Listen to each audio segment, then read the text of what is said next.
David Goggins is an introverted, soft kid that got beat up growing up and had to lie to create friends, to get friends, to be accepted. He gained about 125 pounds. I went from 175 to 300 pounds almost. And lowest part of my life, I was in a fucked up relationship. I was making no money. I was spraying for cockroaches, and it was painful to look at who I was, what the world and myself created. It created a very lonely, depressed, insecure man that would do anything just to have a friend. I just knew something had to change. I had to. This isn't gonna work, man. This lifestyle that I'm living, something has to change. I'm living on that couch right now with a milkshake in my hand, thinking about how the fuck am I gonna pull this off. Well, that's what I realized for myself was I wanted that comfort zone that everybody looks for, that pat on the back. They don't want to hear all the bad shit. They want to hear everything that they're doing right. And I realized that's what kept me in this world. That's what kept me in this world of not accomplishing anything. So what I did was I became that big, bad, nasty motherfucker that you don't want to walk into at nighttime. I became the roughest critic in the world on myself. And that's what changed me. I literally saw myself in the mirror. I saw the truth versus saying, my dad did this to me from beating me. Kids in school from calling me nigger did this to me. My life did this to me. My fucked up, broken foundation did this to me. I took that and said, you know what? Well, some people may help this happen, but now I have to own this. I had to realize I had to take a stand. I had to make a real stand. I looked at everybody. It may not be true, but that's how I looked at everybody, as being way above me. I thought to myself, if I can be at the lowest part in the world, in the sewer, and be able to overcome all this shit, I started using that as power. And I slowly started passing the guys from Harvard, the guys from MIT, the guys who were from great families and shit. I'm like, oh my God, I'm catching up. I had nothing. So I started flipping it and using it as power. So I started realizing if I can flip these insecurities upside down, if I can flip this fear, if I can flip all this shit that made me this depressed, insecure guy, if I can flip it and make it work for me versus against me, I started seeing the power in failure, the power in insecurity, the power in self-doubt. And Goggins came out. Like through all my insecurities, all my fears, all my doubts, all my introverted ways. I used to stutter real bad. Everything I did, I had to find strength in that. Energy's everywhere. But the thing is, that voice in your head of pain and suffering and discomfort and I don't want to do this is so loud that you're unable to really calm it down and say, okay, there's something here. It's a patient calm that you have to bring yourself to say, I know I have something here, but that voice is so powerful that it just wants you just to, let's leave. Right. We're done.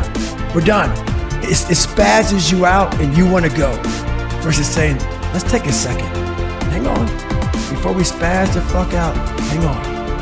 And in that moment, you can think clearly and find that strength out there for you. Our mind wants to protect us. It has a tactical advantage over us. It knows our deepest, darkest fears or insecurities. It knows where we start to feel, we start getting that doubt creeping that says, hey man, you know what, man, maybe this isn't good. Let's go back home to the wife. Let's go back home to the kids. This is not comfortable.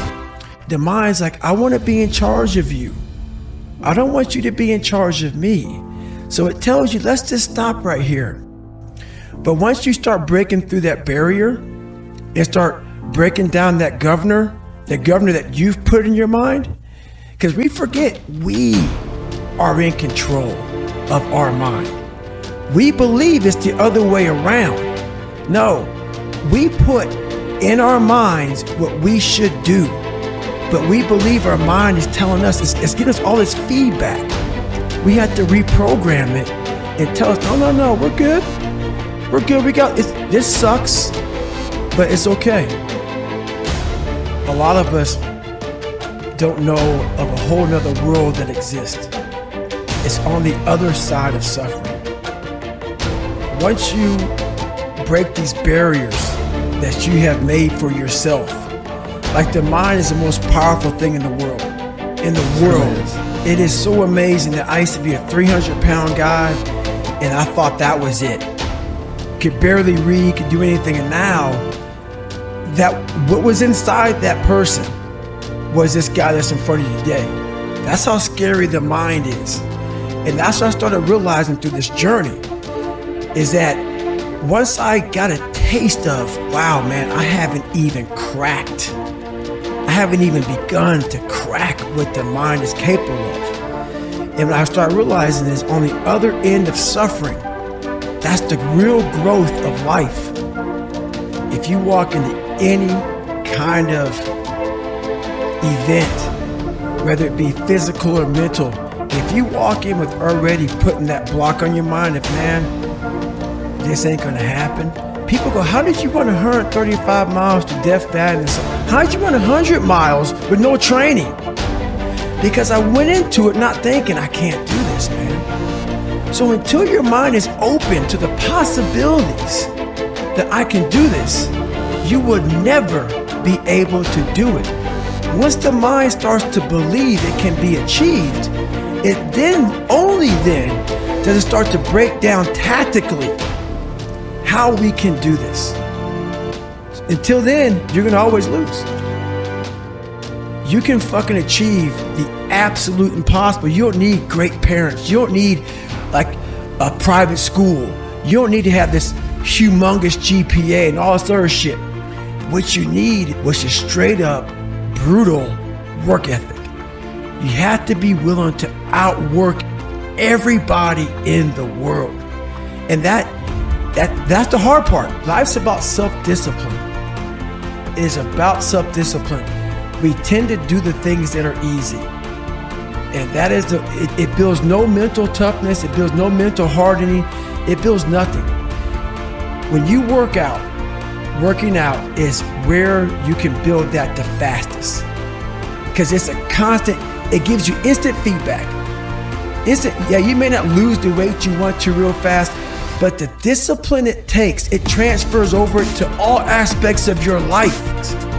They ask me, what do you think about when you're on mile 100 of a 205-mile run? What are you thinking about when you realize you've run for 24 hours and you have 24 more hours to run and you have another 105 miles? What goes through your mind?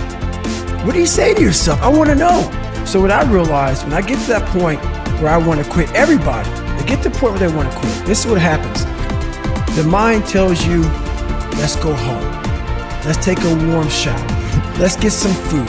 This is not right. This is that.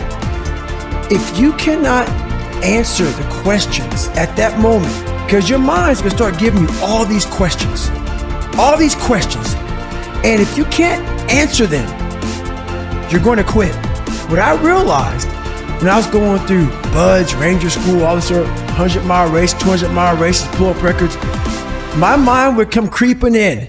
Like when I was doing 4,030 pull-ups at 2,000 pull-ups and my hands were ripped open, my mind said, look, brother, we've done all these other things. You've proven yourself. You're good. If I didn't have the answer to respond to my mind and say why I'm here, why I'm doing this, you will always lose that fight. You have to have the response to what your mind is going to tell you. When I got through with that first 100-mile race, I was in the worst pain of my fucking life. And my body is just the most broken it's ever been, even to this day. And this feeling came over me.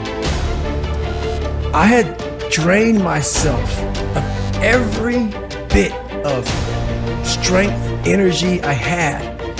And it was the best feeling I had in my life. All that pain, it was confirmation. It was confirmation that I had gone through a crucible and I had figured out another level of David Goggins. and I had 30 more miles to go, and I was damn near dead. And I was able to go 31 more miles. In that process of that next 31 more miles, I found out more about myself in that 31 miles than I ever have in my entire life. The feeling of, my God, man, you just really discovered a whole new world, a whole new part of the brain that I guarantee very few people have. The reason why we go back to old habits is because our goals are too lofty. We're not achieving our goals fast enough. So what happens is, you know what? Oh man, we're very impatient nowadays. For me, it was good. I didn't have a phone. I was out of this world by myself. It was a race against David Goggins. It wasn't a race against, God, I want to look good for this person or that person. It was me. I got to change myself. So for me, if I lost 5 pounds in a week, I got a feeling. I allowed myself to feel proud of that. I didn't look at, I got to lose 106 pounds. I'm like, man, I went from 297, now I'm 292. In 1 week, man, I'm killing it. We're not proud of ourselves for the small accomplishments. What we need is this monstrosity of the thing to happen. Say, I did it. Nah. There's a process that you have to go through, and patience is the process. And if you don't have patience, after a week, I haven't lost 30 pounds, man, I'm done. I'm over it. So that's what I found out with people, man. They're not patient enough to realize and to enjoy the moment. Not live in it, just enjoy it. There's no finish line in life. But enjoy that moment. Roger that, man. I lost 5. Let me go 10 next week. Obstacles is how you grow. You must continue to have friction. Friction is where growth is at. With no friction, there's no growth. This is the foundation of life. You cannot live in that normal mindset. You must be your best on your worst day. And how you do that is you cannot think of a normal mindset. You cannot have a normal mindset. Every day I get up and run. Every single day. Because why? I hate that the most. You have to do something that sucks every day. Because why? Once you overcome the suck, oh, now you're powerful. You've overcome yourself already. So now you're ready to battle. I knew through the physical challenges, through the physical suffering, my mind was getting stronger. I was literally doing that for a reason. I had a weak mind. So this shit ain't about me, man. I'm about you figuring out you. It's about figuring out who I am and being happy with who the fuck I am. Amongst billions of people that live in this world, you're in a race by yourself. You have a purpose, and it's your purpose, not everybody else's purpose. You have to learn, what do you want in your life? We have so much influence coming at us that we are so lost. We don't know what we want to do because we don't spend enough time with ourselves. You have to learn to shut off a phone, shut off a computer, shut off a TV. And it's okay to sit in a room by yourself in a chair and just think about you, where I want to be, where do I see myself tomorrow, the next year from that. And it takes a lot of self-discipline to be able to do that nowadays, because you want to be so attached to everything. You want to be so caught up with the world. The world's moving too fast. The world's moving so fast that you're trying to keep up to the point where you lose yourself in the world. So you have to take that time and go to that dark place in your mind and discover who you are.